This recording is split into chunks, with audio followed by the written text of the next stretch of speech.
ជំរាបសួរបងប្អូនទាំងអស់គ្នាថ្ងៃនេះខ្ញុំមានមុខម្ហូបមួយមុខទៀតហើយមកបង្ហាញបងប្អូនទាំងអស់គ្នានោះគឺសម្លតាពាំងរបស់ខ្ញុំនេះខ្ញុំមានស្លដាក់ខ្យងដាក់ត្រីដាក់សាច់ជ្រូកចិញ្ច្រាំហើយមានបន្លែបៃតងសក់មុខចឹងមកនិយាយពីថារសជាតិវិញគឺឆ្ងាញ់មែនតើបងប្អូនសម្លតាពាំងមួយមុខហ្នឹងណានិយាយបើពីវីតាមីនវិញណាគឺសម្បូរបែបតែម្ដងដោយសារគាត់មានទាំងសាច់ជ្រូកមានទាំងត្រីមានទាំងខ្យងមានទាំងបន្លែបៃតងមានទាំងននោងហើយមានទាំងផ្សិតដែរជីវជាតិចម្រុះហ្មងហើយបើយើងញ៉ាំណាយើងញ៉ាំក្តៅស្លឆ្អិនភ្លាមញ៉ាំភ្លាមទៅអញ្ចឹងมันមានជាតិជើឆ្ងាញ់ហ្មងបងប្អូនណាអញ្ចឹងខ្ញុំនឹងបង្ហាញអំពីរបៀបធ្វើសម្លតាពាំងហើយគ្រឿងផ្សំគោលរបស់យើងហ្មងគឺតាពាំងហ្នឹងហើយអាចអត់បានទេតាពាំងនេះវែងមែនតើហើយធំថែខ្ចីទៀតបងថ្លៃខ្ញុំឲ្យអញ្ចឹងខ្ញុំនឹងកាត់តាពាំងហ្នឹងជា2អាំកណាត់លើហ្នឹងសម្រាប់ស្លសម្លតាពាំងហើយកណាត់ខាងក្រោមខ្ញុំទុកធ្វើជ្រក់ព្រោះអីច្រើនពេកអាចស្លទាំងអស់បានទេចំណែកឯគ្រឿងសាច់វិញខ្ញុំមានត្រីពោមួយក្បាលទូចហើយនឹងសាច់ជ្រូកចិញ្ច្រាំមានប្រហុកផងដែរហើយសម្រាប់បន្លែបៃតងវិញខ្ញុំមានស្លឹកផ្អែមខ្ញុំដាំនៅខាងក្រោយផ្ទះមានត្រួយទៀបហើយនឹងត្រួយម្ទេសខ្ញុំបេះនៅតែក្រោយផ្ទះទេព្រោះមានស្រាប់ហើយមានននោងមួយផ្លែមានខ្យងនេះខ្យងស្រែបងប្អូនយកវាមកលាងទឹកឲ្យស្អាតមកដុសវាឲ្យស្អាតព្រោះដោយសារយើងត្រូវដាក់ក្នុងទឹកស្លរបស់យើងណាហើយចឹងឥឡូវខ្ញុំចាប់ផ្ដើមកាត់ទំពាំងហើយកាត់ជា2អាខាងលើគឺទុកស្លតាពាំងហើយអាខាងក្រោមនោះខ្ញុំទុកធ្វើជ្រក់តាពាំងមានបងប្អូនខ្លះគាត់អត់ចូលចិត្តញ៉ាំតាពាំងទេប៉ុន្តែខ្ញុំបើសិនជាបានតាពាំងមកគឺនឹកឃើញមុខម្ហូប 4-5 មុខហ្មងដែលធ្វើទៅឆ្ងាញ់ណាមានដូចជា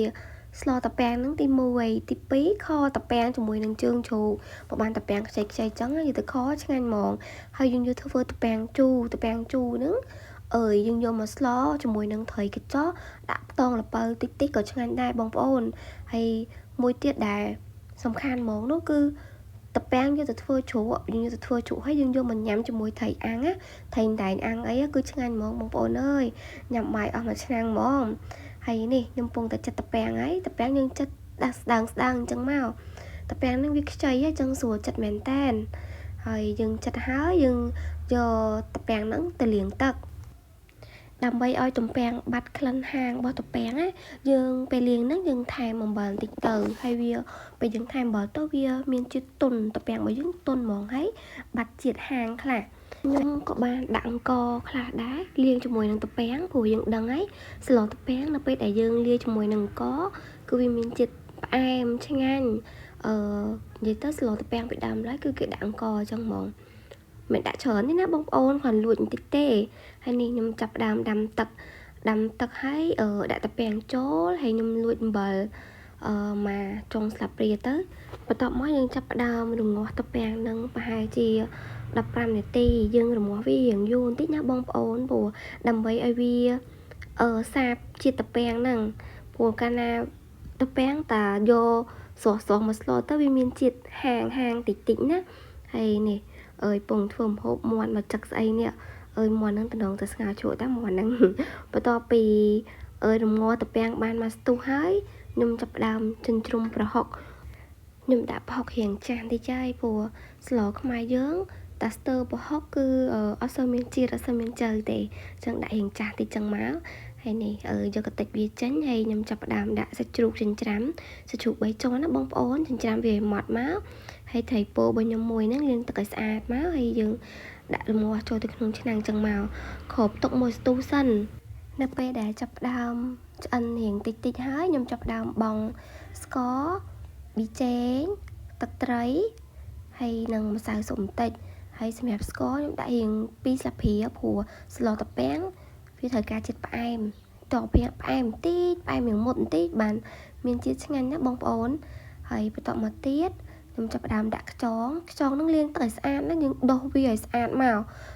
អត់ចាំបាច់ឆ្កឹះវាចេញទេព្រោះស្ងោរទាំងសបកអញ្ចឹងបានវាមានជាតិហើយមកស្ទុះទៅយើងពុះហើយស្លរបស់ខ្ញុំ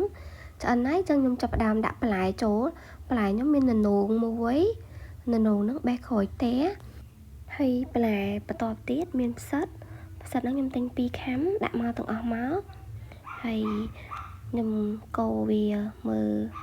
ហើយចាប់ផ្ដើមដួសទឹកស្លយកទៅភ្លក់បន្តិចថា ថាវាអៀងត្រូវរសជាតិនៅអើយស្លតប៉ែងនៅពេលដែលយើងអត់តន់ដាក់បន្លែបៃតងសាបទេវានៅមានជាតិហាងតប៉ែងអត់តន់ឆ្ងាញ់ទេតោះតែយើងដាក់បន្លែបៃតងចូលបន្លែបៃតងមួយនោះមានដូចជាស្លឹកផ្អែមដាំក្រូចផ្ទះទៀតមានត្រួយទៀបបន្តិចមកហើយបេះបានត្រួយម្ទេសបន្តិចដែរហើយដាក់ចូលមកនៅពេលហ្នឹងស្លឆ្អិនហើយចុងក្រោយគឺយើងដាក់បន្លែបៃតងចូលពេលដាក់បន្លែបៃតងចូលបានវាមានជាតិស្លតប៉ែងហ្នឹងហ្មងវាបាត់ហាងតប៉ែងវាមានជាតិផ្អែមចេញពីបន្លែរបស់យើងវិញណានេះស្លរបស់ខ្ញុំចាប់ផ្ដើមឆ្អិនហើយបាច់ដាក់ភ្លើងខ្លាំងពេកទេដាក់ម៉មចឹងមកហើយកូរចឹងមកបងប្អូនអើយតំណងមែនតែនដាក់ម្ទេសទៀតមកម្ទេសហ្នឹងបេះក្រួយផ្ទះទៀតបន្លែសពមុខបេះពីខាងក្រួយផ្ទះម្ទេសអាចសាច់ហ្នឹងត្រូវរសជាតិជាមួយតប៉ែងណាហើយខ្យងហ្នឹងយកឈើមកចាក់ជ្រលក់នឹងទឹកត្រីតិចៗមកនិយាយពីថាជាតិណាស់បងប្អូនអើយដូចនេះការស្លតប៉ែងរបស់ខ្ញុំបានចាប់សពគ្រប់អស់ហើយឃើញថាអត់មានអីពិបាកទេបងប្អូនអាចសាកល្បងធ្វើតាមខ្ញុំបានខ្ញុំក៏មិនមែនអ្នកជំនាញធ្វើម្ហូបដែរណាបងប្អូនអត់ចេះធ្វើទេពីដើមឡើយគឺអត់ចេះធ្វើតែម្ដងតែមានគ្រួសារទៅរៀនធ្វើម្ហូបបានញ៉ាំមកឆ្ងាញ់មកត្រូវមាត់សម្រាប់គ្រួសារហ្នឹងណាហើយអរគុណបងប្អូនទាំងអស់គ្នាសម្រាប់ការតាមដានទស្សនាវីដេអូរបស់ខ្ញុំបើសិនជាបងប្អូនចង់ឲ្យខ្ញុំធ្វើម្ហូបអីផ្សេងទៀតអាចខមមិនខាងក្រោមបានខ្ញុំនឹងបង្ហាញអំពីរបៀបធ្វើអរគុណបងប្អូនទាំងអស់គ្នាសូមជម្រាបលា